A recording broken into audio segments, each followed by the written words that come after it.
today I am going to talk about um, this idea that Elon Musk recently shared about how he is going to um, bring about a world where we get rid of money and where we basically get rid of needing to have jobs, is what he said. We're needing to have jobs where we have to work for, um, you know, to live, to survive, exchange our time for money. That is going to be a thing of the past. But I'm going to tell you the three policies that run the world. And that is an open market market policy. Okay, it's called open market policy, and this open market policy is basically the rule that when a bank uh, buys bonds, okay, bonds are these securities for banks. So when the bank is buying the bonds from the Federal Reserve, short, you always hear the Federal Reserve referred to as Fed, but it's just Federal Reserve, okay? So when you have the open market policy, the banks basically um, purchase are purchasing from the Federal Reserve, and the Federal Reserve is gonna set like how much these these bonds cost, okay? Bonds, okay? And what happens is that when the Federal Reserve does this, and sells the bonds or securities to the banks, the banks are gonna give money to the Federal Reserve. So that's gonna take away from the banks. Okay, so we got to think about it like this. You have a table. On that table is everything that table is holding right now. Okay, and when you're buying a bond, you're taking things off the table, so now you have less of the things on the table. Now the thing about the bonds is that if, say, you are selling them back to the Federal Reserve, then you're getting the things put back on the table, then like how it was before, and maybe they give you even extra because maybe now you bought them and they were cheaper than before. So now it's like you have more. Okay, so for that reason, you just think about it this way for right now. Okay. So you have an open market policy. You have the bonds that you can sell or buy as a bank, right? And you're selling them or buying these from the Fed, okay, from the Federal Reserve, Fed, okay. So when you are buying these, um, what happens is that if you're buying them from the Fed, you're giving your money to the Fed, you have less things on the table. Now, because you have less things on the table, you can not loan out as many things to as many people, if that makes sense, right? So now you have people, businesses, investors, and you only have a little bit of things on your table, right? So think of the money. The money is the things on your table.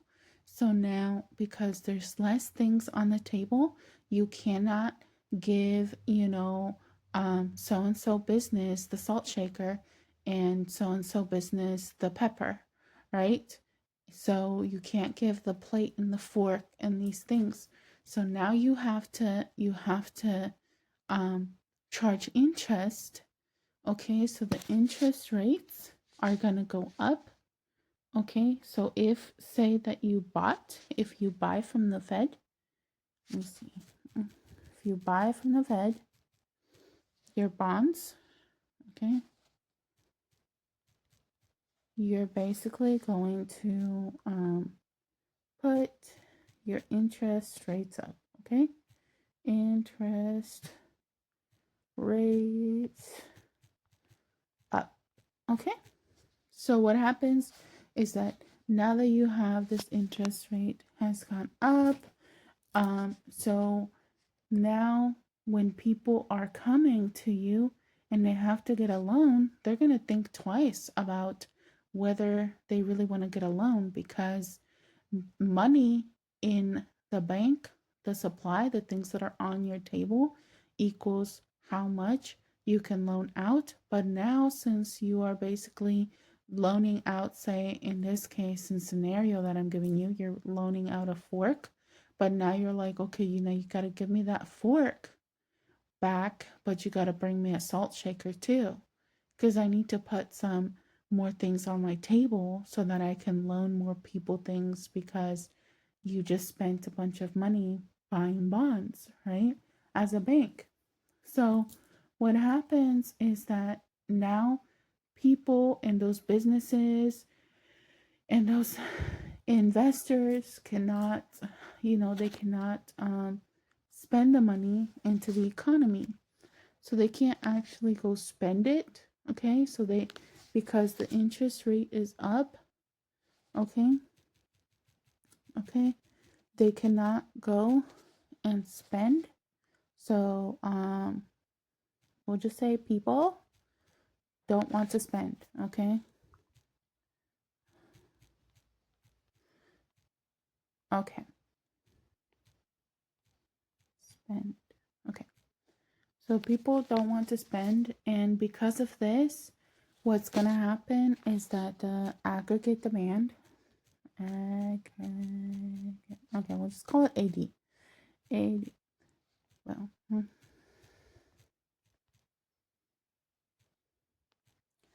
the aggregate demand is going to shrink, and when it shrinks, it's going to go, let's see, to the left. It's going to go left. That means it shrunk. It's doing worse.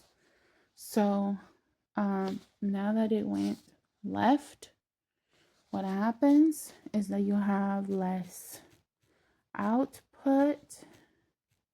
Okay, and then because you have less output, this means that now they're gonna look at the big picture of the economy, and they're gonna say it's underperforming because not enough people are buying things from the business firms. Underperforming. Okay, underperforming. Okay, so now it's less output and it's underperforming. And then what happens now is that because it's underperforming, the businesses are going to freak out. And the very first thing that they're going to do is they're going to cut labor budget. Okay, they're going to cut their labor budget for in businesses. Okay, or firms. Really, businesses and firms is the same thing. Means the same thing. Okay, so now that they've cut the labor budget, this is going to make um, unemployment rate go up. Okay, so now unemployment rate has gone up, and so because unemployment rate is up, and people are not selling, so they're not selling enough. The prices, okay, so prices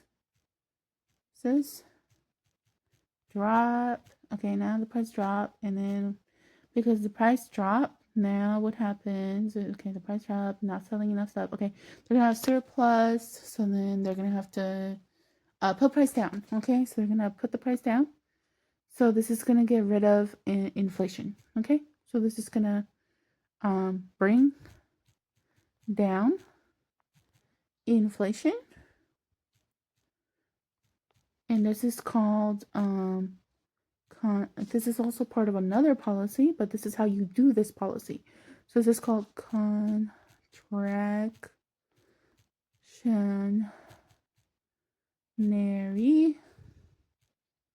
contractionary policy. But this is how you get there. This is the process. Okay, so now you see how you got there, and basically that's basically how you get to that part. So now the rest of it, I'm not really gonna type everything out, but I am going to tell you that this is how the money supply is controlling how much they, you know, employ and don't employ people. So it really controls, money controls the amount of jobs that exist, and also your buying power. Buying power means how much money the consumer has to buy something. Okay, so what happens is that when you basically have a lot of buying power, the prices go up because now you're buying more stuff, right? And so because you're buying more stuff, um, there's not enough to go around for everybody. So the people, they're trying to make their money and put their price up so that they don't have to like keep shipping and keep doing and all of this stuff. Anyways, so what happens is that with open market policy, if you now say that um the Fed buys the bonds from you, okay?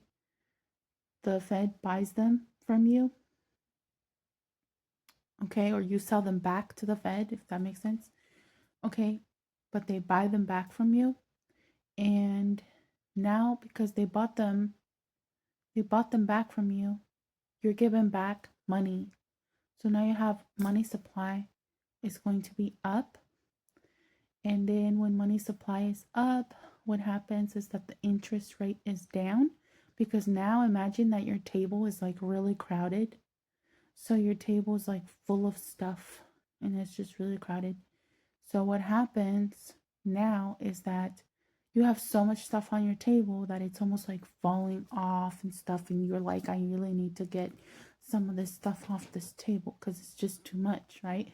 So what happens now is that you're going to basically get the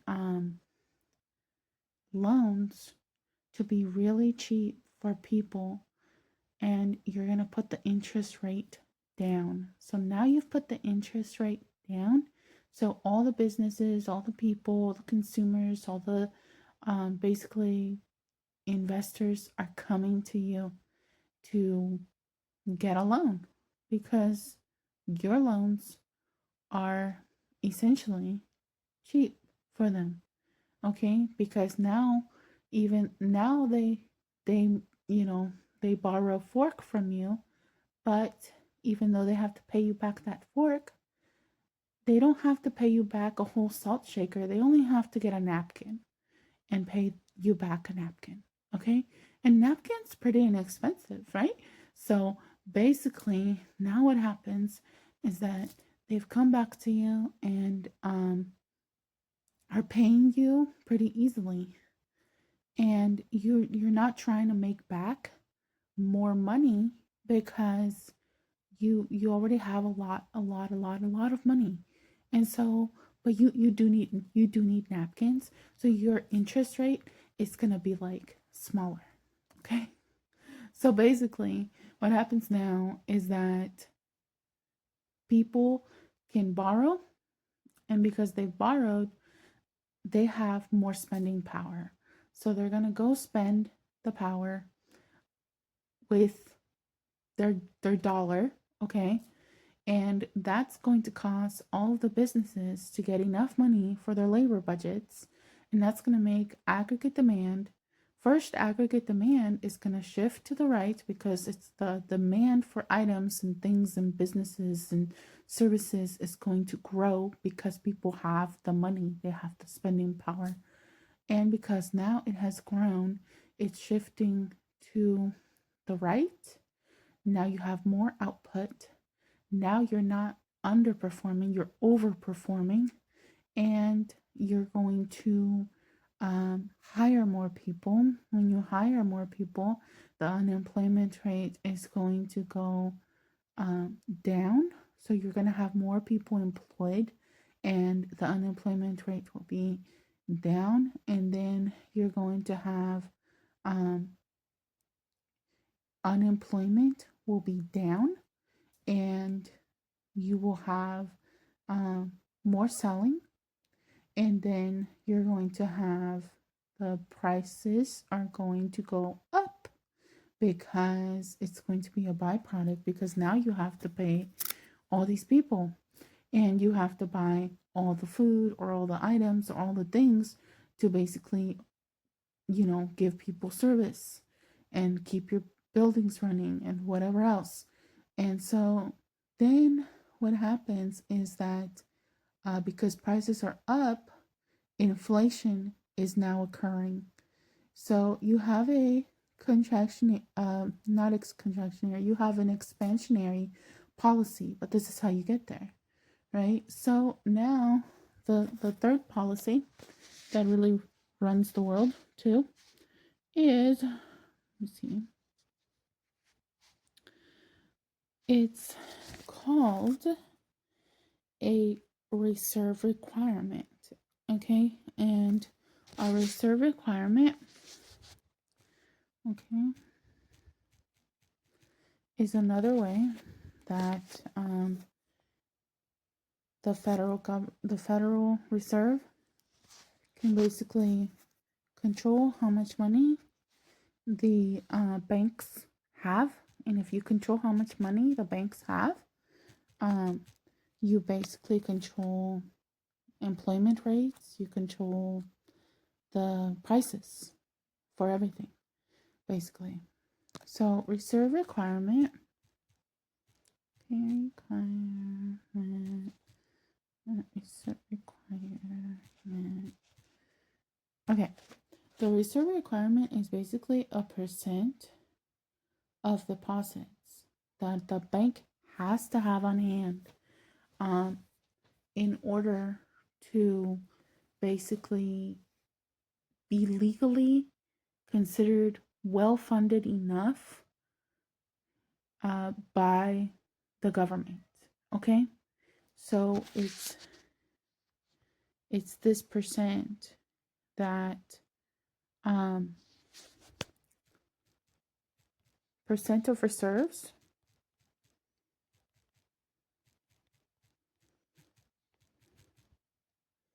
securities, it's the same word pretty much, bonds, okay,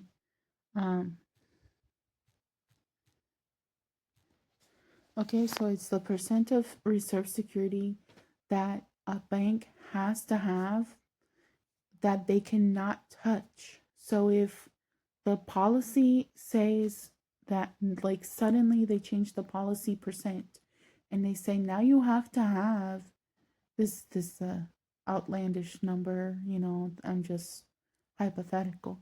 If they say now you have to have 0.25 percent or whatever, or they say you have to have 29% or whatever number, well, now the bank has to save more, right? Say that they say, I'll give you like a really extreme one, right? Say that they say you have to have 90% percent reserve. Well, what happens now is that the bank is now going to be freaking out because they cannot touch this other money. This is basically money that they have to save. And so they're in a predicament where they have to, um, loan out to people.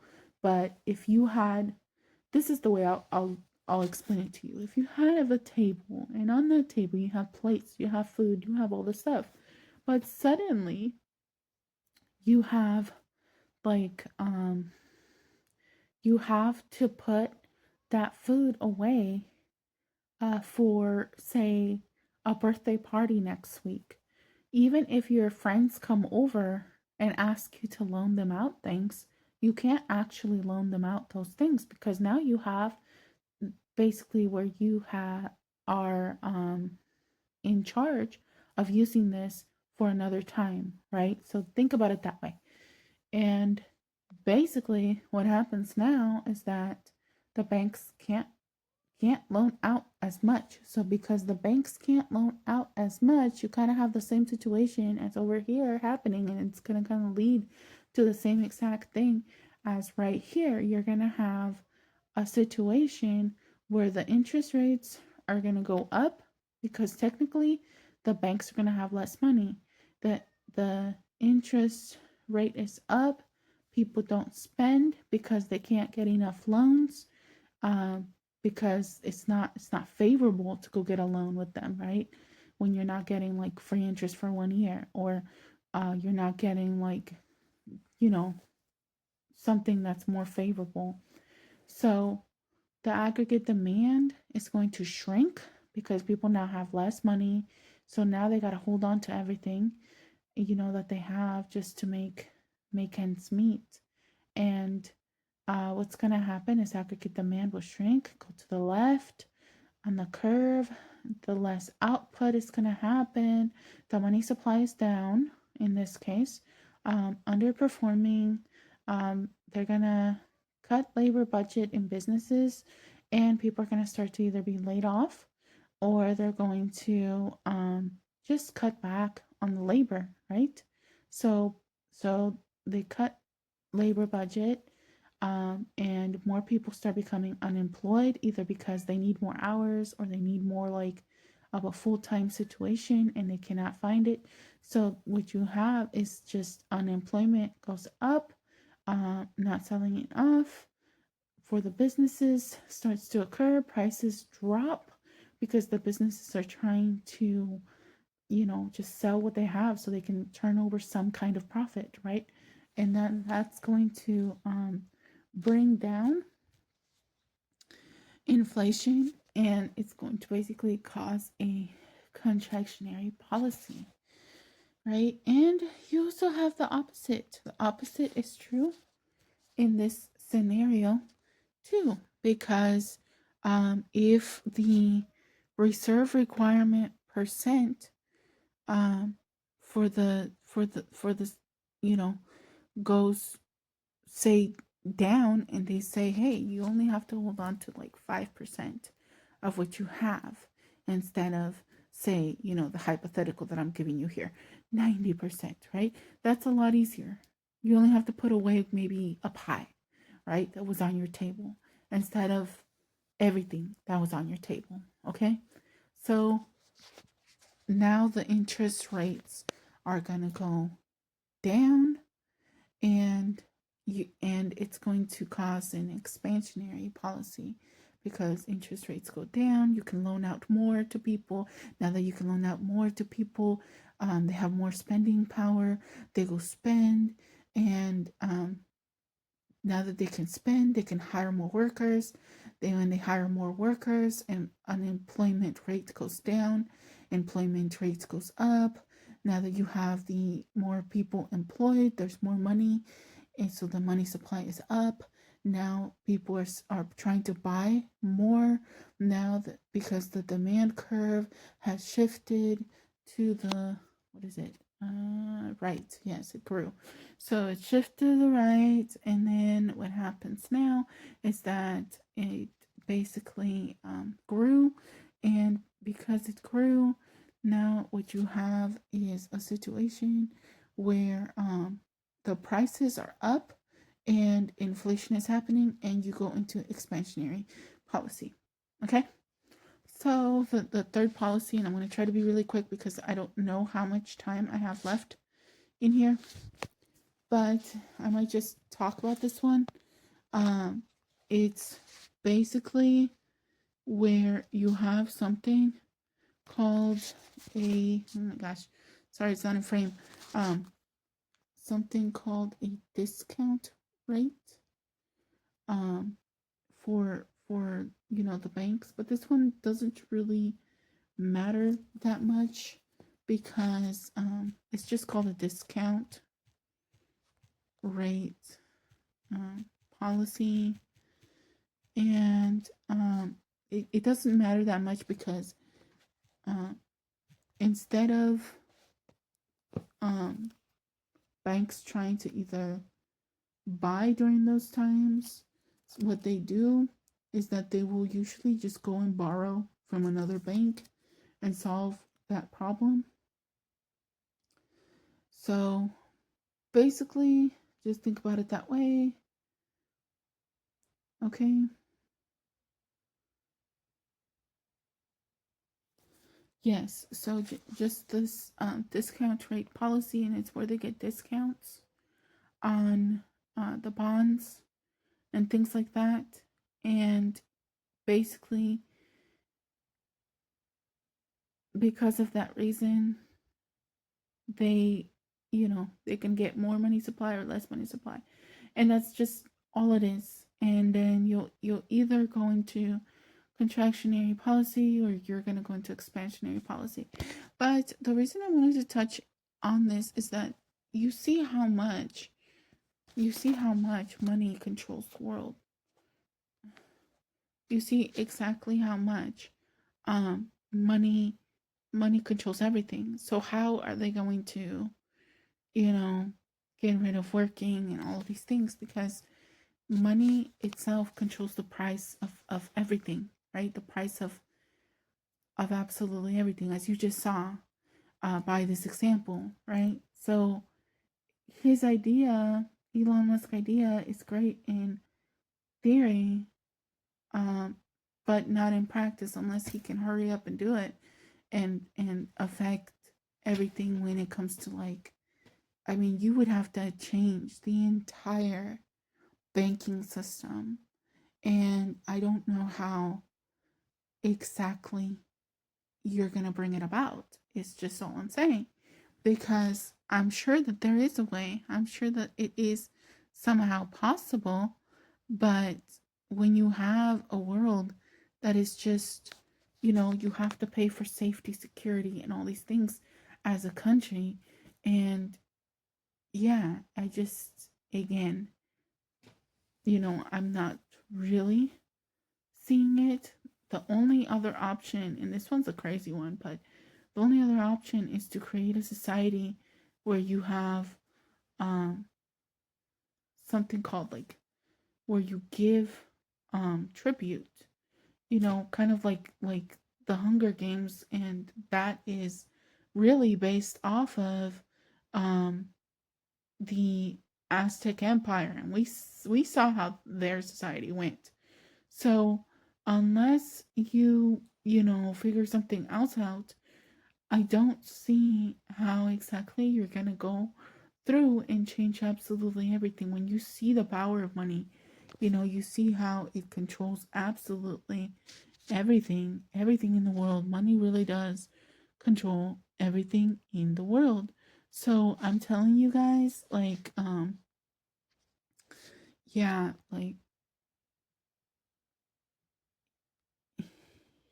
I don't know how he's gonna do it, but I also kind of cheer for him.